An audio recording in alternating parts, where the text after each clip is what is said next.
menabung doa ini berarti perintah untuk mengulang-ulangi doa ini.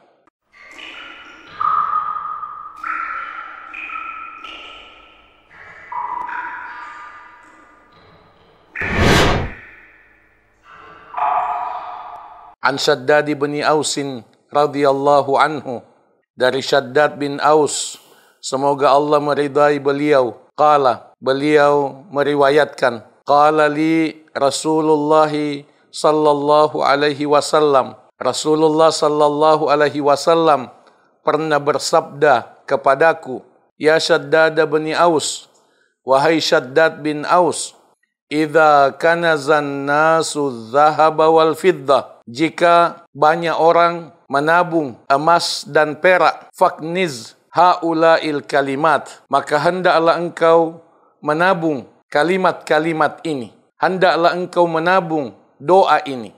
Allahumma inni as'aluka tsabata fil amr. Ya Allah, sesungguhnya aku memohon kepadamu ketetapan, keteguhan dalam urusan agama ini. Wal azimata ala rusyd, tekad yang kuat untuk senantiasa terpimpin. Wa as'aluka mujibati rahmatik, dan aku memohon kepadamu semua yang mendatangkan rahmatmu, kasih sayangmu. Wa azaima maghfiratik, dan semua kesungguhan untuk mendapatkan ampunanmu. Wa as'aluka syukra ni'matik, dan aku memohon kepadamu untuk senantiasa mensyukuri nikmatmu. Wa husna ibadatik, dan memperbaiki ibadah kepadamu. Wa as'aluka qalban salima, dan aku memohon kepadamu ya Allah hati yang sehat. Wa lisanan sadiqa, dan lisan yang jujur. Wa as'aluka min khairi ma ta'lam, dan aku memohon kepadamu ya Allah semua kebaikan yang engkau ketahui sebagai kebaikan. Wa a'udzubika min syarri ma ta'lam, dan aku memohon perlindungan kepadamu ya Allah dari semua keburukan yang engkau ketahui sebagai keburukan. Wa astaghfiruka lima ta'lam, dan aku memohon ampunan kepadamu ya Allah dari semua dosa yang engkau ketahui bahwa itu adalah dosa. Innaka anta 'allamul ghuyub, sesungguhnya hanya engkaulah yang maha mengetahui yang gaib. Rawahu Tabarani wa sahhahahu Al-Albani. Hadis mulia ini diriwayatkan oleh Al-Imam Tabarani dan dinilai sahih oleh Asy-Syaikh Al-Albani.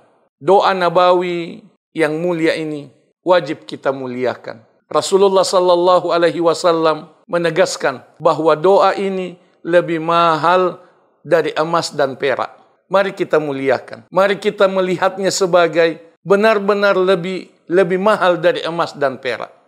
Yang kedua, Rasulullah sallallahu alaihi wasallam memerintahkan kita untuk menabung doa ini. Menabung doa ini berarti perintah untuk mengulang-ulangi doa ini tanpa menentukan jumlah tertentu. Mari kita ulang-ulangi doa ini. Yang ketiga, makna dari setiap kalimat dari doa ini sangat dalam, penting untuk dihayati, wajib untuk ditadabburi, ditafakkuri, agar kita berdoa dengan khusyuk, agar kita berdoa sepenuh harap dan cemas, sehingga doa itu efektif bagi kita. Penting untuk kita mengulang-ulangi doa nabawi yang sahih ini. Semoga Allah Subhanahu wa taala menuntun kita untuk semakin rajin berdoa, semakin rajin berzikir, dan semoga Allah Subhanahu wa taala mengabulkan doa kita, menerima dan memberkahi amal ibadah yang kita lakukan, yang kita optimalkan dengan niat ikhlas lillahi ta'ala. Allahumma amin. Aqulu qouli hadza wa astaghfirullah li wa lakum. Wa sallallahu wa sallama wa baraka ala nabiyyina Muhammad wa ala alihi wa sahbihi ajma'in.